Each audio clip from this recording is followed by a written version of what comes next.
तो इस साल आईपीएल में जो विनिंग टीम है उसको 20 करोड़ की धनराशि मिलने वाली है और जो रनर अप टीम है उसको 13 करोड़ की। तो क्या कीजिएगा इतनी धनराशि? Jokes aside, but to be honest ये 20 करोड़ 13 करोड़ उन टीम्स के लिए कुछ भी नहीं है, बिकॉज मेरे को भी अभी पता चला है भाई आईपीएल कैसे पैसे कमाता है, बीसीसीआई कैसे पैसे कमाता है और अंधा पैसा कमाते हैं भाई। चलो इस वीडियो में डिस्कस करें। भाई वो 20 करोड़ का क्या करेंगे जब उनकी टीम की ब्रांड वैल्यू ही 100 करोड़ पार है, 100 भी नहीं 1000 करोड़ पार है और सीएसके की तो शायद 2000 करोड़ पार है। तो 20 करोड़ जीत के क्या होगा उनका? बिफोर हम ये जाने कि आईपीएल और आईपीएल टीम्स पैसे कैसे कमाती हैं, उससे पहले हमें ये पता होना चाहिए कि हर एक आईपीएल टीम का जो हर साल का खर्चा होता है वो होता है 200 करोड़ का। वो मेंटेनेंस खर्चा होता है, उसमें ट्रेनिंग वगैरह सब इंक्लूडेड होता है। ट्रेनिंग, राशन पानी, मतलब खाना, डाइट, ये सब। असली गेम तो बैक एंड में खेली जाती है, फ्रंट एंड बैक एंड भाई यही रह गई है जिंदगी। कॉर्पोरेट मजदूर हर जगह फ्रंट एंड बैक एंड के साथ। हाँ ये कर लो पहले बड़े लोग हैं, पहले ऐसे करते होंगे। वेल आप जो देखते हो वो बस टिप ऑफ द आइसबर्ग है और असली जो भी चल रहा है वो बॉटम ऑफ द आइसबर्ग है। क्या बोल क्या रहा हूँ मैं? तो सब साइड करते हैं और अभी आते हैं एक्चुअल टॉपिक पे कि आईपीएल टीम्स और आईपीएल पूरा ये जो ऑर्गेनाइजेशन मैं बोलूंगा ये पैसे कैसे कमाता है। तो आईपीएल में मेजरली 3 स्टेक होल्डर्स होते हैं। पहला होता है तुम्हारा बीसीसीआई जो कि गवर्निंग बॉडी है। सेकंड होता है ब्रॉडकास्टर जो कि इस टाइम पे स्टार स्पोर्ट्स है। एंड थर्ड होता है तुम्हारी 10 आईपीएल फ्रेंचाइजी जो कि हर साल बहुत पैसे कमा के जाती है। आईपीएल टीम और बीसीसीआई का जो मेजर सोर्स ऑफ इनकम है वो है कॉर्पोरेट फंडिंग्स और कॉर्पोरेट स्पॉन्सरशिप्स। फंडिंग नहीं, स्पॉन्सरशिप। कॉर्पोरेट स्पॉन्सरशिप को भी हम 2 पार्ट में डिवाइड कर सकते हैं। पहला है टाइटल एंड ऑफिशियल स्पॉन्सर, दूसरा है टीम स्पॉन्सर्स। अब पहले पे आते हैं टाइटल एंड ऑफिशियल स्पॉन्सर्स। अब ये टाइटल एंड ऑफिशियल स्पॉन्सर्स क्या होता है तुमने बहुत बार सुना होगा, DLF IPL, Vivo IPL, Pepsi IPL. तो ये जो डीएलएफ, वीवो, पेप्सी है ये टाइटल स्पॉन्सर है और इस टाइम पे चल रहा है टाटा आईपीएल। तो अभी का जो कॉन्ट्रैक्ट है वो टाटा ने खरीदा हुआ है और तुम्हें जान के हैरानी हो जाएगी कि इतना ज्यादा पैसा देती हैं कंपनियां टाइटल स्पॉन्सर बनने के लिए। तो मतलब एक स्टैट बता देता हूँ, तो वो स्टैट सुन के दिमाग फट जाएगा, मेरा तो फट गया था भाई। वीवो ने 440 करोड़ रुपए दिए थे टाइटल स्पॉन्सर बनने के। एंड सिमिलरली टाटा ने अभी 330 करोड़ रुपए दिए टाइटल स्पॉन्सर बनने के लिए। 2 साल का कॉन्ट्रैक्ट है और उसके आगे पता नहीं कौन होगा, मे बी शायद वीवो ही हो जाए क्योंकि चाइनीज कंपनी बहुत ज्यादा खर्चा कर रही है इस चीज पे।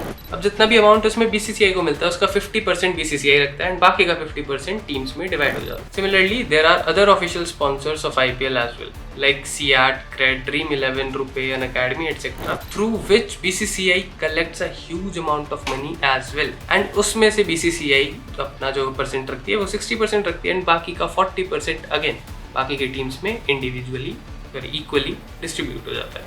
तो पहला तो ऑफिशियल स्पॉन्सर, दूसरा है ये तुम्हारा team sponsor. Team sponsor basically वो हैं जिनके जर्सी पे ऐड होते हैं। तुम्हारे कैप्स पे लोगो होंगे, उनके जर्सी पे लोगो होंगे, लोअर्स पे लोगो होंगे। There are around 10 sponsors seen in the total outfit of a franchisee when they play, and also franchisees also promote brands through social media and TV advertisements. Total amount एक IPL team को उन 10 sponsor का कितना मिलता है वो differ करता है टीम टू टीम, बिकॉज वो चीज़ डिपेंड करती है उनकी ब्रांड वैल्यू पे। सीएसके के लिए काफ़ी हाई होता है, मुंबई इंडियंस के लिए काफ़ी हाई होता है। सिमिलरली जो बाकी नीचे रैंकिंग्स में रहती हैं टीम्स उनके लिए काफ़ी तो नहीं बट लो। तो पहला हो गया कॉर्पोरेट स्पॉन्सर जिसके 2 पार्ट थे वो डिस्क्राइब कर दिए। अब आते हैं सेकंड पे। सेकंड है ब्रॉडकास्टिंग राइट्स। तो इनसे जो पैसा आता है, मेरा दिमाग फट गया था भाई ये सुन के, नोट करें। तो ब्रॉडकास्टिंग राइट्स जो होते हैं वो भी 2 टाइप के होते हैं। एक होते हैं टेलीविजन राइट्स, एक होते हैं डिजिटल राइट्स। तो डिजिटल वाले तुम कंसीडर कर सकते हो जैसे हॉटस्टार हो गया, जियो हो गया। टेलीविजन वाले हो गए तुम्हारा स्टार स्पोर्ट्स या फिर सोनी एंटरटेनमेंट। तो ये टेलीविजन राइट्स में आ जाता है। तो आपको कुछ फैक्ट्स बताए जाते हैं। टिल आईपीएल 10 सोनी नेटवर्क के पास मीडिया राइट्स थी for telecasting IPL, for which उनको टोटल स्पेंड करना पड़ा था 8,200 करोड़ 8,200 करोड़ रुपए to get the rights for 10 years, मतलब 820 करोड़ रुपए एक साल का। और सुनो, ये तो अभी आईपीएल 10 तक की बात है, उसके बाद का तो और crazy number. Star sport took over and own the rights by spending 16,400 crore रुपए फॉर 5 ईयर्स, मतलब 3,280 करोड़ रुपए ईच ईयर स्टार स्पोर्ट्स देता है बीसीसीआई को for broadcasting rights, for television rights. Now जो अमाउंट रिसीव होता है बीसीसीआई को थ्रू ब्रॉडकास्टिंग, अगेन उसका 50% बीसीसीआई रखता है एंड 50% बाकी टीम्स में डिवाइड हो जाता है। तुम देख रहे हो डिवाइड कैसे हो रहा है पैसा, मतलब लड्डू की तरह पैसा डिवाइड हो रहा है भाई टीम्स में। 3,280 crore. Hence, mathematically speaking, each franchisee in IPL earned close to 164 crores. तो मतलब मोटा मोटी उनका जो खर्चा है वो इसी से ही दब जा रहा है, उनका जो 200 करोड़ का खर्चा है वो इसी से ही दब जा रहा है। और तुम देख रहे हो मैंने 164 को 200 करोड़ में कैसे राउंड ऑफ किया है, मतलब 36 करोड़ को तो मैंने कुछ समझा ही नहीं। अब और सुन लो, और क्रेजी नंबर्स आने वाले हैं। Coming to the recent e auction which took place later year between June 12th to 13th for the period of 2023 to 2027, तो मतलब ये 5 साल 23 से लेके 27 तक स्टार स्पोर्ट्स को टीवी राइट्स मिली है 23,575 करोड़ में, एंड वायाकॉम को डिजिटल राइट्स मिले हैं 20,500 करोड़ रुपए में, एंड ये टोटल सब कुछ बन के बैठता है 48,390 करोड़।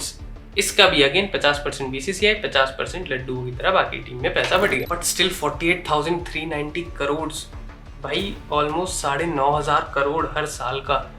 तुम सोच रहे हो मतलब कितना वैल्यूएबल है भाई, कितना बड़ा बिजनेस है आईपीएल। मेरे को लेजिट ये वीडियो बनाते टाइम पता चला है इतना पैसा है। और अगर इसी कैलकुलेशन से जाएं तो अराउंड मतलब 10 टीम होती है, अराउंड 483 करोड़ हर टीम को मिलता है साल का।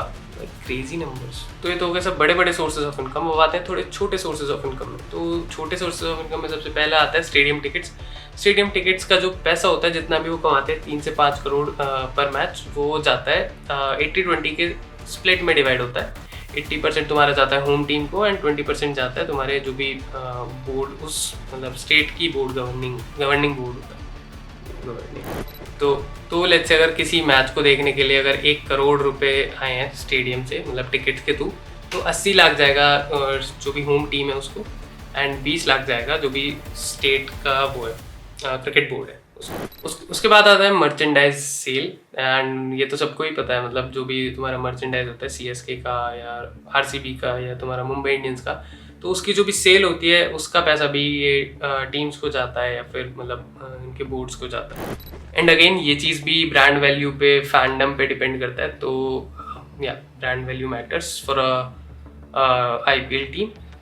एंड उसके बाद जो सोर्स ऑफ इनकम है वो है प्राइज मनी। तो प्राइज मनी जो सबसे स्टार्टिंग में मैंने बोला था 20 करोड़, वही प्राइज मनी था। Let's take an example of 2022 IPL season. तो उसमें गुजरात टाइटंस विनर थे तो उनको 20 करोड़ मिला था, and Rajasthan Royals runner up थे तो उनको 12.5 करोड़, एंड सिमिलरली आरसीबी को 7 करोड़ मिला था। एलएसजी को 6.5 करोड़ क्योंकि वो 4th स्पॉट पे थे, एंड 5 करोड़ डिस्ट्रीब्यूट हुए थे बाकी की 6 रिमेनिंग कंपनीज के लिए। तो देख रहे हो कोई भी खाली हाथ नहीं जाता है, सबको थोड़ा थोड़ा कुछ करोड़ दिए जाते हैं टीम्स को। और ये जो भी टीम को मिलता है इसमें 50% जो होता है वो ओनर का जो भी होता है वो हाफ होता है, या वो बोल लो डिवीजन होता है या स्टेक होता है, एंड जो बाकी का 50% होता है वो तुम्हारी टीम के प्लेयर्स को मिलता है। इसके बाद जो नेक्स्ट ऑप्शन होता है कमाने का वो होता है सेलिंग स्टेक्स। तो सेलिंग स्टेक्स इज बेसिकली जो भी ओनर होता है वो अपनी आईपीएल टीम के कुछ स्टेक्स किसी और प्राइवेट कंपनी को दे देता है। जैसे कि मान लो लेट्स से सीएसके ने अपने 6% स्टेक्स जो दिए हैं वो एलआईसी को दिए हैं, एंड राजस्थान रॉयल्स ने 15% स्टेक्स दिए हुए हैं रेड बर्ड कैपिटल पार्टनर्स। तो ये स्टेक सेलिंग का भी एक ऑप्शन होता है जिससे टीम्स पैसा कमाती है। तो कंक्लूजन ओवरऑल वीडियो का ये है कि भाई आईपीएल में बहुत पैसा है, एंड जो भी हमें ऊपर से लगता है ना 20 करोड़ या फिर एक प्लेयर को इतने करोड़ मिल लिया उतने करोड़ मिल लिया, तो वो तो बस टिप ऑफ द आइसबर्ग है जो हमें दिखता है। बट इवेंचुअली अगर तुम जाके देखो तो बहुत ज़्यादा फ्लो ऑफ मनी है। एंड अगर तुम जो मैंने स्टार स्पोर्ट्स के ब्रॉडकास्टिंग राइट्स वगैरह बताए या जियो के या वायाकॉम के राइट्स बताए आईपीएल दिखाने के, तुम उनसे इस सेंस में देखो कि अगर स्टार स्पोर्ट्स इतने पैसे दे रहा है तो वो एडवर्टीजमेंट में उतने पैसे कवर भी कर ले रहा है, क्योंकि वो साल का